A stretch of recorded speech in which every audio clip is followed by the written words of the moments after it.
Gas সংকটে বন্ধ হচ্ছে একের পর এক কারখানা। প্রতিশ্রুতি অনুযায়ী ব্যবস্থা নিচ্ছে না সরকার, অভিযোগ ব্যবসায়ীদের।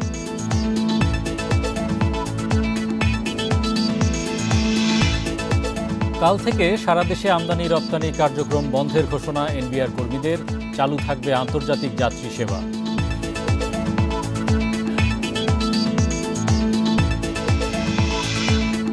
কোরবানির পশুর চামড়ার প্রতি বর্গ ফুট দাম ঢাকায় ৫ টাকা বেড়ে ৬০ টাকা থেকে ৬৫ টাকা, ঢাকার বাইরে ৫৫ থেকে ৬০ টাকা। আমন্ত্রণ অর্থনীতি সারাদিনে, আপনাদের সাথে আছি আমি হরি সাহা। শুনছিলেন শিরোনাম, এবার জানাবো বিস্তারিত। শিল্পে গ্যাসের সংকট চরমে, বন্ধ হচ্ছে একের পর এক কারখানা। সরকার প্রতিশ্রুতি অনুযায়ী ব্যবস্থা নিচ্ছে না বলে অভিযোগ করেছেন বস্ত্র খাতের ব্যবসায়ীরা। তাদের দাবি, এভাবে চলতে থাকলে ঈদের বেতন বোনাস পরিশোধ করা কঠিন হবে। কয়েক মাসের মধ্যে বন্ধ হতে পারে অর্ধেক টেক্সটাইল কারখানা। রোববার জ্বালানি সংকট নিয়ে রাজধানীতে আয়োজিত এক সংবাদ সম্মেলনে এসব কথা বলা হয়। এই ঈদে জামা জুতো অ্যাকসেসরিজের ডিসকাউন্ট।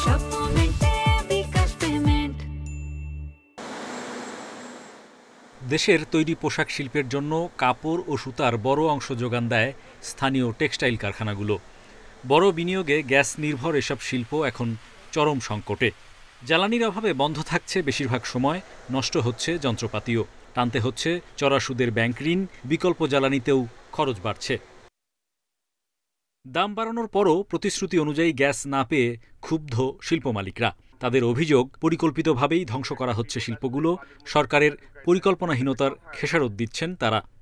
আমাদের উপদেষ্টা সাহেবরা আমার মনে হয় একই অস্ট্রিচ পাখির মতো হয়ে গেছে।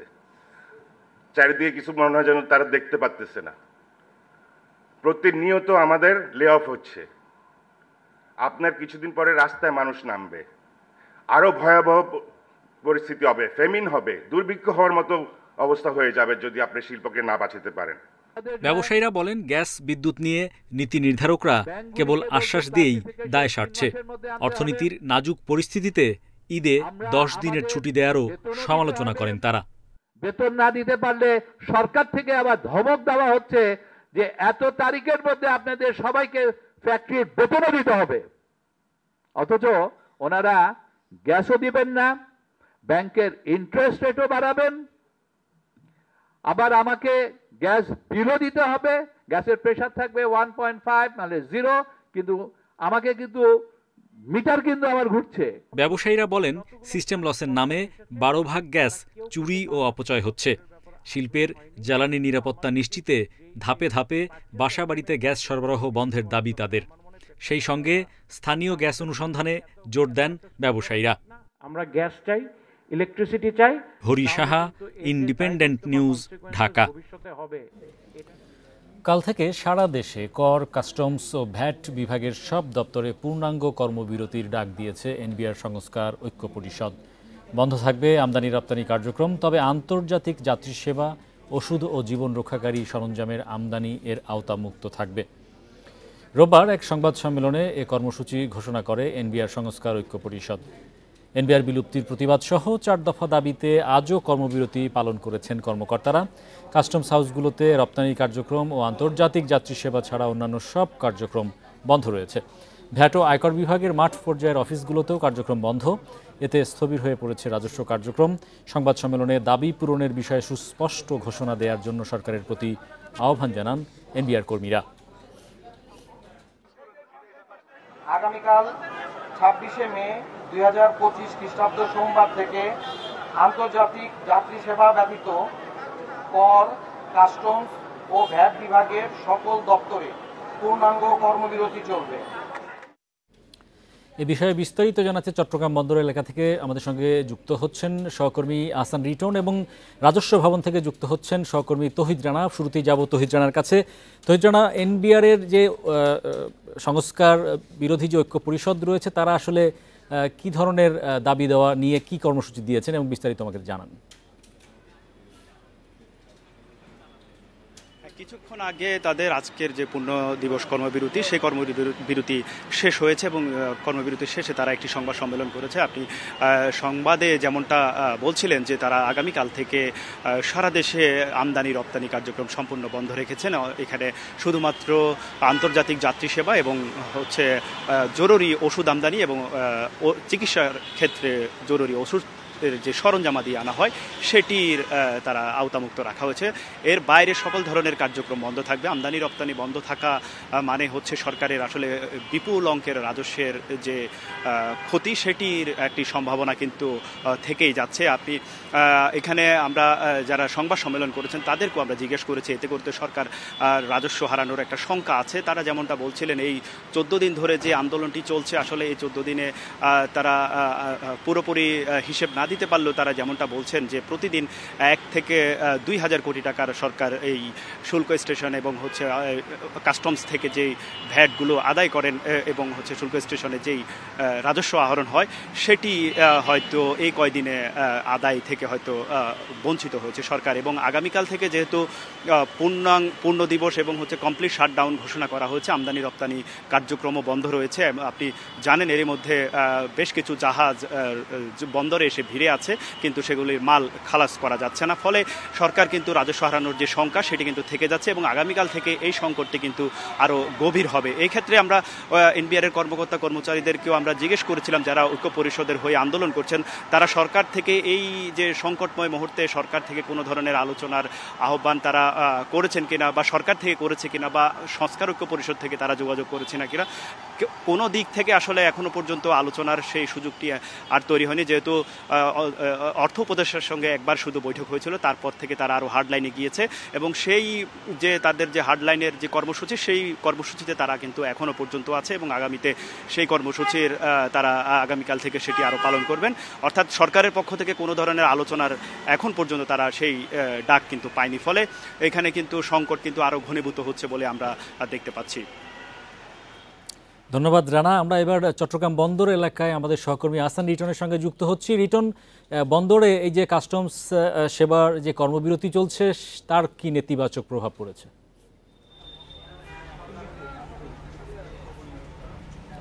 দেখুন, এই কর্মবিরতিটি যখন প্রথমে শুরু হয় তখন আসলে বন্দর কর্তৃপক্ষ মনে করেছিল যে আসলে একটি খুব সহজ একটি সমাধান হবে এবং সেক্ষেত্রে যে সমস্ত কন্টেইনারবাহী জাহাজগুলো সমুদ্রে আছে সেগুলো খুব দ্রুত তীরে ভিড়বে এবং সেখান থেকে যে কন্টেইনারগুলো রয়েছে সেগুলো খুব দ্রুত খালাস করা যাবে। কিন্তু আমরা দেখছি আসলে সময় যত গড়িয়েছে তত আসলে সংকটটি বেড়েছে এবং আমরা গতকালকে পর্যন্ত যে হিসাব তাতে দেখছি আসলে এই মুহূর্তে চট্টগ্রাম বন্দরের আউটডোরে 24,000 কন্টেইনার নিয়ে 17টি জাহাজ রয়েছে যেগুলো থেকে আসলে খুব সহসা কন্টেইনারগুলো খালাস করা যাচ্ছে না। এবং এখানে যেহেতু চট্টগ্রাম বন্দরে অসংখ্য কন্টেইনার জমে গেছে সংকট কারণে যে জাহাজগুলো এখনো পর্যন্ত বহির্নোঙরে আছে সেগুলো যদি চট্টগ্রাম বন্দরে ভিড়েও সেক্ষেত্রে আসলে 10,000 কন্টেইনার পর্যন্ত এখানে রাখার মতো জায়গা এই মুহূর্তে আছে। যেহেতু কন্টেইনার এখান থেকে অন্য কোথাও সরছে না সংকট কারণে এখানে যে সংকট সেটি ক্রমশ তৈরি হচ্ছে এবং এই ক্ষেত্রে তারা সবাই মনে করছেন যে যত দ্রুত সম্ভব এই যে সমস্যাটি তৈরি হচ্ছে অচলাবস্থা তৈরি হচ্ছে সেটি যাতে সমাধান করা যায়। আমরা এখানে যারা রয়েছেন তাদের সাথে কথা বলেছি, তারা যেটি বলছে সেটি হচ্ছে এখনো পর্যন্ত কোনো পক্ষ থেকে আসলে কোনো রকমের আশ্বাস কিংবা আলোচনার কোনো দ্বার তারা উন্মুক্ত পাননি। ফলে তাদের যে কর্মসূচি সেটি তারা চালিয়ে যাচ্ছেন এবং এতদিন পর্যন্ত তারা কিছুটা নমনীয় ভাব দেখালেও সামনের দিনগুলোতে আসলে সেটি কোথায় গিয়ে ঠেকবে সেটি আসলে বলা যাচ্ছে না। আর যে সমস্ত কন্টেইনার এখন পর্যন্ত জাহাজে আছে সেই কন্টেইনারগুলোতে মূলত পোশাক কারখানার বিভিন্ন কাঁচামাল রয়েছে এবং কাঁচামালগুলো যদি ঠিক সঠিক সময় মতো যদি সেগুলো পৌঁছাতে না পারে তাহলে বিভিন্ন গার্মেন্টস কারখানাগুলো যে তাদের সময় মতো পণ্য ডেলিভারি দেওয়ার যে বিষয় সেটি ব্যাহত হবে। সেটি যদি ব্যাহত হয় তাহলে প্রচুর পরিমাণে অর্থের লোকসান দিতে হবে বলে আসলে সবাই মনে করছেন এবং সে একই কারণে যেখানে বন্দর কেন্দ্রিক যে সমস্ত ব্যবসায়ী রয়েছে তারা সবাই মনে করছে যত দ্রুত সম্ভব সব পক্ষ মিলে যদি একটি সুন্দর সুরাহা করা যায় তাহলে এটি সবার জন্য মঙ্গলজনক মঙ্গল বয়ে আনবে। অন্যথায় যে অচলাবস্থা তৈরি হয়েছে সেটি আরও বাড়বে এবং সেক্ষেত্রে আরও শত শত কোটি টাকা লোকসান যাবে সরকারের। এই হচ্ছে চট্টগ্রামের বন্দর থেকে আমার কাছে এখন পর্যন্ত কাস্টমসের যে কর্মবিরতি চলছে তার বিষয়ে সর্বশেষ। ধন্যবাদ আহসান রিটন এবং ধন্যবাদ তহিদ রানা। চলতি অর্থ বছরের প্রথম 10 মাস অর্থাৎ জুলাই থেকে এপ্রিলে লক্ষ্যমাত্রার চেয়ে প্রায় 38.02% কম রাজস্ব আয় হয়েছে। জাতীয় রাজস্ব বোর্ড এনবিআর এ সময় মোট রাজস্ব আয় করেছে 2,87,256 কোটি টাকা। এদিকে এনবিআরকে 2024-25 অর্থ বছরের জন্য 4,63,500 কোটি টাকার সংশোধিত রাজস্ব আহরণ লক্ষ্যমাত্রা দেওয়া হয়। এর মধ্যে এপ্রিল পর্যন্ত 3,58,732 কোটি টাকার লক্ষ্যমাত্রা ছিল। সে হিসাবে চলতি অর্থ বছরের প্রথম 10 মাসে লক্ষ্যমাত্রার চেয়ে কম আহরণ হয়েছে 71,476 কোটি টাকা। আর অর্থ বছরের মোট সংশোধিত লক্ষ্যমাত্রার চেয়ে কম আহরণ হয়েছে 1,76,243 কোটি টাকা। জানা গেছে আমদানি ও রপ্তানি পর্যায়ে রাজস্ব আহরণে বেশ ঘাটতি দেখা যাচ্ছে।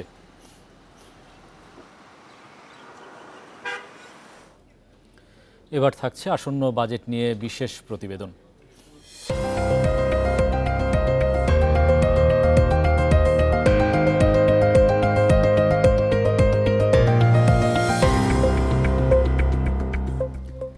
আসছে অর্থ বছরের বাজেটে ব্যক্তি শ্রেণীর করদাতাদের জন্য আসতে পারে সুখবর, বাড়তে পারে তাদের বার্ষিক করমুক্ত আয় সীমা। বর্তমানে এ সীমা 3.5 লাখ টাকা থাকলেও মূল্যস্ফীতি বিবেচনায় আগামীবার তা 4.25 লাখ টাকা করতে চায় অন্তর্বর্তী সরকার। পরিকল্পনা উপদেষ্টা জানাচ্ছেন, সাধারণ করদাতাদের স্বস্তি দেওয়ার উদ্যোগ থাকছে আগামী বাজেটে। গত এক বছরের বেশি সময় ধরে মূল্যস্ফীতির চাপে হিমশিম খাচ্ছেন নিম্ন আয়ের করদাতারা। তবে এখন তা কিছুটা কমলেও সহনীয় মাত্রায় আসেনি। করদাতাদের স্বস্তি দিতে 2023-24 অর্থ বছরে বার্ষিক করমুক্ত আয়সীমা 50,000 টাকা বাড়িয়ে 3.5 লাখ টাকা করা হয়। কিন্তু পরে মূল্যস্ফীতি বাড়লেও বাড়েনি করমুক্ত আয়সীমা। এমন পরিস্থিতিতে বিভিন্ন মহল থেকে করমুক্ত আয়সীমা বাড়ানোর দাবি উঠেছে। আসন্ন বাজেটে একজন করদাতার বার্ষিক করমুক্ত আয়সীমা 3,75,000 টাকা থেকে 4 লাখ টাকা পর্যন্ত প্রস্তাব করা হতে পারে। দারিদ্র বেড়েছে, কাজে আমি মনে করি যে করমুক্ত আয় নিচের সীমাটা বাড়ানোর সুযোগ আছে। করমুক্ত আয়সীমার পরের 1 লাখ টাকার উপর বর্তমানে 5% কর আরোপ হয়। তবে করের হার অপরিবর্তিত থাকতে পারে। মূল্যস্ফীতি বিবেচনায় এই সিদ্ধান্ত নেওয়া হলে সাধারণ করদাতাদের স্বস্তি দেবে বলে মনে করেন সাবেক কর কর্মকর্তারা। সবচেয়ে ভালো হবে যে আমরা মুদ্রাস্ফীতির হারের সঙ্গে সমন্বয় করে যদি আমরা করমুক্ত সীমাটা করতে পারি, তাহলে সেটা সবার জন্য উত্তম। সুবিধা তো শুধু যে কম আয়ের পরিবাররা পাবে তা না, এই সুবিধা কিন্তু সবাই পাবে, ধনীরাও পাবে। তাদেরও মিনিমাম ট্যাক্স ওখান থেকে করমুক্ত হিসাবের সময় ওইটা বাদ দিয়ে দেওয়া হবে। কাজে এখানে একটা রেভিনিউ লস হবে। তো ওই রেভিনিউ লসটা আপনি কিভাবে মেক আপ করবেন, সেটারও তো কিছু পদক্ষেপ সেখানে থাকতে হবে। বর্তমানে ঢাকা ও চট্টগ্রাম সিটি কর্পোরেশন এলাকায় করদাতাদের জন্য ন্যূনতম কর 5,000 টাকা। এবার অন্যান্য সিটি কর্পোরেশন ও পৌর এলাকায় ন্যূনতম কর পরিবর্তন হতে পারে। তৌহিদ রানা, ইন্ডিপেন্ডেন্ট নিউজ, ঢাকা। দেশের পুঁজিবাজারে ডাকাতদের আড্ডাখানায় পরিণত হয়েছে বলে মন্তব্য করেছেন প্রধান উপদেষ্টার প্রেস সচিব শফিকুল আলম। রোববার রাজধানীর নয়াপল্টনে ক্যাপিটাল মার্কেট জার্নালিস্ট ফোরাম আয়োজিত এক অনুষ্ঠানে এসব কথা বলেন তিনি। এ সময় তিনি বলেন, অতীতে যারাই পুঁজিবাজার সংস্কারের দায়িত্ব নিয়েছে তারাই বিভিন্ন গোষ্ঠীর তাবেদারি করেছে। ক্ষুদ্র বিনিয়োগকারীরা কেবল প্রতারণার শিকার হয়েছেন। বর্তমান সরকার পুঁজিবাজারে সত্যিকারের সংস্কার করতে চায়, সে লক্ষ্যে কাজ চলছে। দ্রুত তা ভালো অবস্থানে যাবে বলে আশা করেন শফিকুল আলম। তিনি আরও বলেন, চট্টগ্রাম বন্দর কাউকে দিচ্ছে না সরকার, এটি সংস্কারের উদ্যোগ নেওয়া হচ্ছে। এনবিআরের বিভক্তি দেশের সামগ্রিক রাজস্ব বাড়াবে বলেও জানান প্রেস সচিব। জায়গায় টাকা পয়সা খুঁড়িয়ে সেই ভ্যালুয়েশনটা 200 কোটি টাকার উপর নিয়ে গেছেন। তো পরে ওই কোম্পানিটা 2 দিনের পরে ওইটাকে তাড়াহুড়ো করে আইপিওতে এনেছে, এর পরে ওই কোম্পানিও চলে না, ওইটার শেয়ার 10 টাকার শেয়ার বোধহয় 1 টাকা ট্রেড হয় কিনা সন্দেহ। তো এটা যারা করেছে, এই যে ওই সময় যারা বিএসসিসির চেয়ারম্যান ছিলেন, তারা তো এটা জেনে শুনে করেছেন। ঈদুল আজহা সামনে রেখে কোরবানির পশুর চামড়ার দাম নির্ধারণ করে দিয়েছে সরকার। এবছর ঢাকায় গরুর লবণযুক্ত চামড়ার প্রতি বর্গফুটের দাম গত বছরের তুলনায় 5 টাকা বাড়ানো হয়েছে।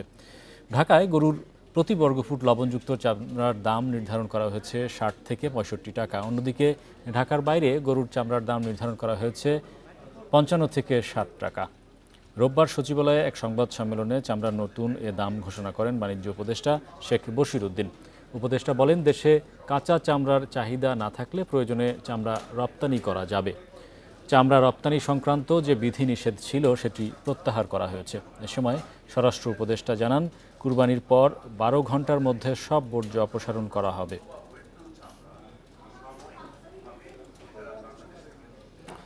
আন্তর্জাতিক সনদের অভাবে চামড়া শিল্পের সম্ভাবনা কাজে লাগানো যাচ্ছে না। সরকার এ খাতের সুদিন ফেরাতে কাজ করছে বলে জানিয়েছেন শিল্প উপদেষ্টা আদিলুর রহমান খান।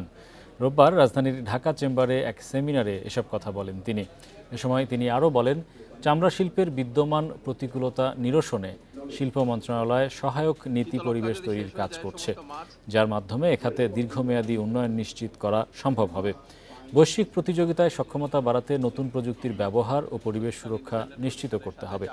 সাভারের চামড়া শিল্প নগরীর সিটিপির সক্ষমতা বাড়লে সমস্যা অনেকাংশে সমাধান হবে।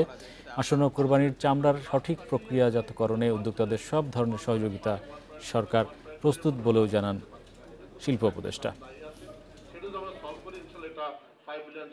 এই লেদার সেক্টরকে যদি আগায় নিতে চাই গার্মেন্টসের মতন, তাহলে তো আপনাদের এফিসিয়েন্সিটাও বাড়াইতে হবে। আপনারা চাচ্ছেন রাষ্ট্র পানির ব্যবস্থা করে দেবে, রাষ্ট্র দিবে কইরা, বর্জ্যটা আপনারা মেনটেন করেন, পানিতে ছেড়ে দেন না, শীতলক্ষাটা যেন নষ্ট না হয়। দাবি পূরণের আশ্বাসে প্রায় 6 ঘন্টা পর পেট্রোল পাম্প ও ট্যাঙ্ক লরি মালিকদের ধর্মঘট স্থগিত করা হয়েছে। সকালে পেট্রোল পাম্প ও ট্যাঙ্ক লরি মালিক ঐক্য পরিষদের সঙ্গে বৈঠকের পর এই সিদ্ধান্ত নেওয়া হয়।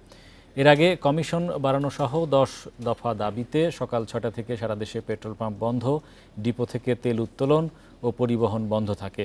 এতে বিপাকে পড়েন যানবাহন ব্যবহারকারীরা। শনিবারের মধ্যে তেল বিক্রির কমিশন ন্যূনতম 7% করা, ট্যাঙ্ক লরি চালকদের লাইসেন্স নবায়ন সহ 10 দফা দাবি পূরণের আহ্বান জানায় পেট্রোল পাম্প ও ট্যাঙ্ক লরি মালিক ঐক্য পরিষদ। দাবি পূরণ না হয় রোববার সকাল 6টা থেকে দুপুর 2টা পর্যন্ত ধর্মঘটের ডাক দেয়া হয়। ধর্মঘটের কারণে রাজশাহীতে সকাল থেকে বন্ধ দেখা গেছে পেট্রোল পাম্প, বন্ধ রাখা হয় ডিপো থেকে তেল উত্তোলন ও পরিবহন। পাম্পে তেল না পেয়ে বিপাকে পড়েন যানবাহন ব্যবহারকারীরা। যেখানে সেখানে আমাদের গাড়ি থেকে যেতে পারে তেল বাগরে। উনি ডাকার আগে তো একদিন আগে বলেননি যে আমরা অবরোধ আছে, আপনারা তেল নিয়ে নিন। যেতে হবে অনেক দূরে ব্যবসার কাজে, এখন হঠাৎ করে এসে শুনছি যে বন্ধ। ধর্মঘটে বগুড়ার পাম্পগুলোতে তেল না পেয়ে ফেরত যেতে হয় অনেককেই। পৌঁছাতে পারবো না সময় মতো, জায়গা মতো, যে বাচ্চার পরীক্ষা হবে পরীক্ষার হলে দিতে পারবো না। সিরাজগঞ্জের বাঘাবাড়ি ডিপো থেকে তেল উত্তোলন বন্ধ থাকায় উত্তরাঞ্চলের 16 জেলায় সরবরাহ বন্ধ হয়ে যায়। দুর্ভোগের চিত্র দেখা গেছে পঞ্চগড় সহ বিভিন্ন জেলায়। বন্ধ থাকলে আমাদের শ্রমিকের সমস্যা, ইনকাম পাতি হয় না। হঠাৎ করে বন্ধ করেছে, কোনো নাই, প্রচার নাই। হঠাৎ পেট্রোল পাম্প বন্ধে ভোগান্তি দেখা দেয় খুলনা, বরিশাল সহ দক্ষিণ পশ্চিমাঞ্চলের জেলাগুলোতে। ধর্মঘটে বন্ধ রাখা হয় মেহেরপুর, রাজবাড়ির পাম্পগুলো। 10 দফা দাবিতে কর্মসূচির প্রভাব দেখা গেছে সিলেটেও। Tanzil Hasnat, Independent news. এদিকে বাংলাদেশ পেট্রোলিয়াম কর্পোরেশনের সঙ্গে বৈঠকের পর 15 দিন সময় বেঁধে দিয়ে কর্মসূচি শেষ করেন পেট্রোল পাম্প মালিকরা। দুপুরে বৈঠক শেষে পেট্রোল পাম্প মালিক সমিতির সভাপতি নাজমুল হক বলেন, বিপিসি আগামী 15 কার্যদিবসের মধ্যে তাদের কমিশন সংক্রান্ত সমস্যা সমাধানের আশ্বাস দিয়েছে। কমিশনের ব্যাপারে যে কমিটি হবে সেই কমিটিতে আমাদেরকেও রেখেছেন এবং বিবিসির ঊর্ধ্বতন কর্মকর্তাবৃন্দ ওনারাও থাকবেন এবং আমরা উভয় পক্ষ মিলে একটি হিসাব করে আমাদের কমিশন কত হওয়া উচিত, এই দুই পক্ষ মিলে একটা সমঝোতায় যদি পৌঁছা সম্ভব হয় তাহলে সেইটি আগামী 15 কার্য দিবসের মধ্যে ওনারা এই সুপারিশমালা প্রণয়ন করে মাননীয় চেয়ারম্যান মহোদয়ের কাছে দেবেন। 30তম প্রতিষ্ঠা বার্ষিকীতে সাউথ ইস্ট ব্যাংক আয়োজন করেছে এক বর্ণাঢ্য অনুষ্ঠান। শনিবার বাংলাদেশ চীন মৈত্রী সম্মেলন কেন্দ্রে আনন্দঘন পরিবেশে উদযাপন করা হয় দিনটি। অনুষ্ঠানে প্রধান অতিথি হিসেবে উপস্থিত ছিলেন আর্থিক প্রতিষ্ঠান বিভাগের সচিব নাজমা মোবারক। আর্থিক ও সামাজিক খাতে ব্যাংকটির অবদানকে সাধুবাদ জানান তিনি। অনুষ্ঠানে বক্তারা ব্যাংকের 3 দশকের নানা অর্জন তুলে ধরেন। তারা বলেন, 1995 সালে যাত্রা শুরু করে গ্রাহক আস্থা, উদ্ভাবন ও সেবার এক উজ্জ্বল দৃষ্টান্ত গড়ে তুলেছে ব্যাংকটি। দীর্ঘযাত্রায় গ্রাহক, অংশীদার ও সকল কর্মকর্তা কর্মচারীর প্রতি কৃতজ্ঞতা জানান ব্যাংকের চেয়ারম্যান এম এ কাশেম।